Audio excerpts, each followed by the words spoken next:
A'udzu billahi minasyaitonir rajim. Bismillahirrahmanirrahim. Suatu ketika Nabi SAW mendatangi para sahabat. Sahabat sedang bicara tentang Dajjal.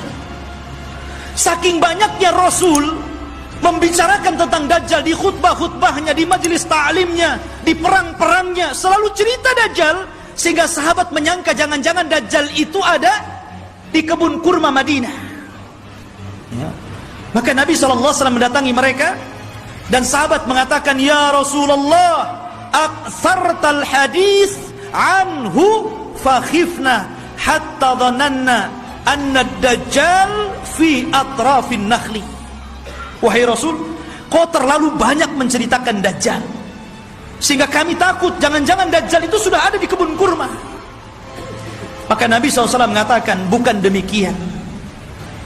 Jangan kalian mencelaku karena aku banyak bercerita tentang Dajjal. Karena ini fitnah lebih besar daripada harta, lebih besar daripada fitnah anak-anak, lebih besar daripada fitnah peperangan yang menghancurkan negara dan membunuh kaum muslimin. Lebih besar daripada fitnah-fitnah ini semuanya. Kata Nabi SAW, "Ghairu Dajjal akhwafuni alaikum." Tidak ada yang lebih aku takutkan kepada kalian kecuali fitnah Dajjal. In yakhruju fikum, kalau seandainya Dajjal itu muncul kepada kalian, wa ana hayyun, dan saya masih hidup, fa ana hajiju dunakum, saya yang akan melawannya, saya yang akan berperang dengan dia. Akan tetapi kata Rasul, iyakhruju fikum wa ana mayyitun, kalau Dajjal keluar kepada kalian dan saya sudah mati, fakullu nafsin dha'iqatul maut, setiap jiwa pasti mati.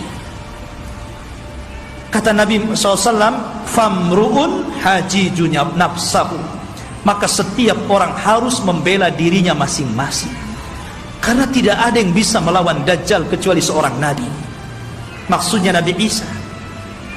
Makanya ketika Nabi SAW mendengar ada di Madinah seorang anak kecil yang Allah berikan keanehan dari ilmu-ilmu jin, namanya Saf, atau dikenal dengan Ibnu Sayyad, anaknya seorang Yahudi.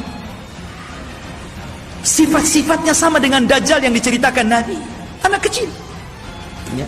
Bahkan sebagian para sahabat bersumpah bahwa dia Dajjal. Salah satunya Umar ibn al-Khattab radhiyallahu an, bersumpah dia Dajjal, dan Rasul membiarkan sumpahnya dan tidak mengingkari.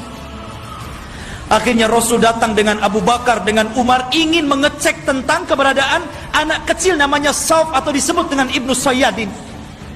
Berangkat Rasul, kemudian masuk ke kampung Yahudi. Rupanya betul ada anak kecil yang sedang bermain-main dengan anak-anak yang lainnya. Kemudian Nabi memanggil anak kecil namanya Saf itu dan mengatakan, "Ya Saf, atashhadu anni Rasulullah?" Wahai Saf, apakah engkau bersaksi saya adalah utusan Allah? Anak kecil nengok Nabi. Kemudian dia mengatakan, "Ashhadu annaka nabiyyul ummi."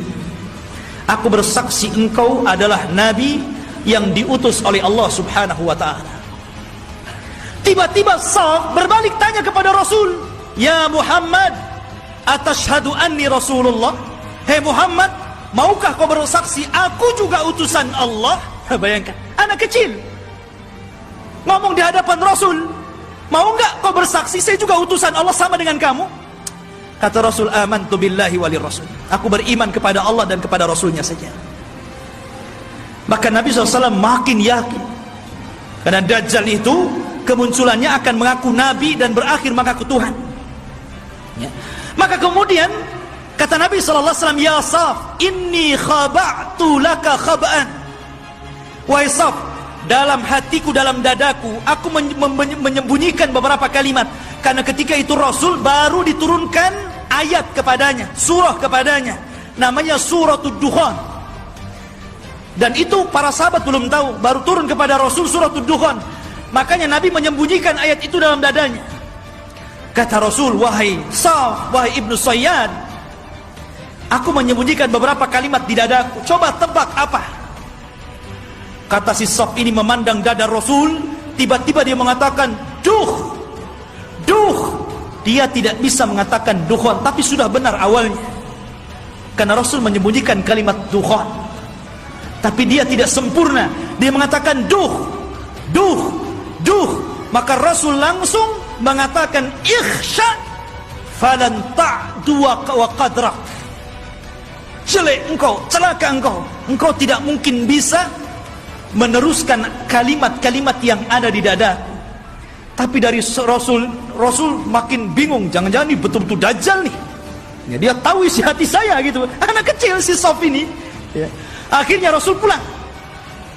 Kemudian pada waktu yang lain dia ajak lagi Umar dan Abu Bakar ingin mengecek lagi keberadaan si Saf ini. Setelah ketemu dan hendak kemudian diintai dan kembali ingin diuji, tiba-tiba datang ibunya, melihat ada Rasul sallallahu alaihi wasallam dan ibunya kenal. Ya Saf, ataka Muhammadun. Ya Saf, ataka Muhammadun. Hei Saf, Muhammad sudah datang di sampingmu. Maka Saf pun kemudian langsung pergi kemudian di belakang ibunya. Kata Nabi sallallahu alaihi wasallam, "Lau tarakathu latabayyana amruhu." Kalau ibunya ketika itu tidak memanggil-manggil, tentu aku sudah tahu siapa si Saf ini. Apakah Dajjal atau bukan Dajjal. Tetapi ikhwatu fiddin, kenyataannya si Saf ini kemudian tumbuh besar dan dia masuk Islam. Tapi dalam hati para sahabat masih ragu masalahnya. Jadi dia sudah tua, masuk Islam, sahabat masih ragu, masih ketakutan dengan si Saf ini Ibnu Sayyad yang sudah besar dan masuk Islam. Jangan-jangan dia Dajjal pura-pura masuk Islam. Jadi suatu ketika Abu Sa'id Al-Khudri radhiyallahu an, ketika Saf ini hendak berangkat haji dan para sahabat banyak yang sudah berangkat duluan, rupanya Abu Sa'id Al-Khudri ketinggalan dan Saf atau Ibnu Sayyad yang sudah tua, sudah dewasa gitu kan. Ketika itu Abu Sa'id Al-Khudri karena kecapean kemudian berada di bawah pohon untuk istirahat. Tiba-tiba si Saf ini baru datang mau haji juga gitu kan. Dan Abu Sa'id Al-Khudri sangat ketakutan dengan Saf ini karena Rasul pernah mengatakan dan sebagian para sahabat bersumpah dia Dajjal, itu masalahnya. Tiba-tiba ikut pula di samping Abu Sa'id, ikut duduk di situ. Gemetar Abu Sa'id. Ya. Tapi Saf mengatakan, "Ya Abu Sa'id, aku tahu engkau takut kepadaku. Tapi coba pikirkan wahai Abu Sa'id, bukankah Dajjal itu tidak punya anak? Aku punya anak. Bukankah Dajjal tidak mungkin masuk Islam? Aku masuk Islam. Bukankah Dajjal itu tidak mungkin datang ke Mekah dan tidak juga menginjak Madinah? Aku bisa ke Mekah, aku bisa ke Madinah. Kenapa kau ragu? Aku ini sedih, kenapa orang-orang menuduhku Dajjal?" Ya. Dari situ Abu Sa'id Al-Khudri agak tenang. Tetapi Abu Sa'id Al-Khudri menjadi ketakutan di endingnya. Ketika Ibnu Sayyad atau Saf mengatakan, "Tetapi ya Aba Sa'id, aku tahu di mana letaknya Dajjal." Ketika dia ngomong begini, langsung diambil barang-barangnya, kabur dia. Ya.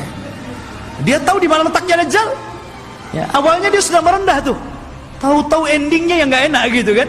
Tapi ya Aba Sa'id, ana azri aina maudhi'ad Dajjal. Saya tahu di mana Dajjal berada, katanya. Masya Allah. Makanya suatu ketika Abdullah bin Umar radhiyallahu an pernah membuat marah, dipukulnya Ibnu Sayyad sampai marah. Karena marah Ibnu Sayyad, Ibnu Umar ketakutan, akhirnya lari ke rumah Hafsah. Dia melapor gitu kan, "Ya Hafsah, saya tadi pukul Saf, Ibnu Sayyad dia marah." Kata Saf, saudaranya Hafsah ini, "Wahai Abdullah bin Umar, kau sudah tahu bagaimana sabda Rasul tentang kemunculan Dajjal. Dajjal tidak mungkin keluar kecuali karena kemarahan yang sangat besar. Hati-hati kamu." Ya. Dari situ ikhwatu fillah yang dimuliakan Allah Azza wa Jalla, sehingga para ulama ini mengatakan Saf ini Dajjal atau bukan. Tetapi pendapat yang kuat, boleh juga dia Dajjal, tapi Dajjal min Dajjajin. Dajjal yang lainnya. Karena Rasul mengatakan di akhir zaman akan muncul Dajjaluna kadzabuna salatuna kulluhum yadda'una annahum nabi. Akan muncul zamannya di mana dajjal-dajjal para pendusta 30 orang akan mengaku dia nabi, maka mungkin boleh jadi salah satunya adalah Ibnu Sayyad. Karena Ibnu Sayyad tidak dikisahkan meninggalnya, tiba-tiba dia hilang begitu saja.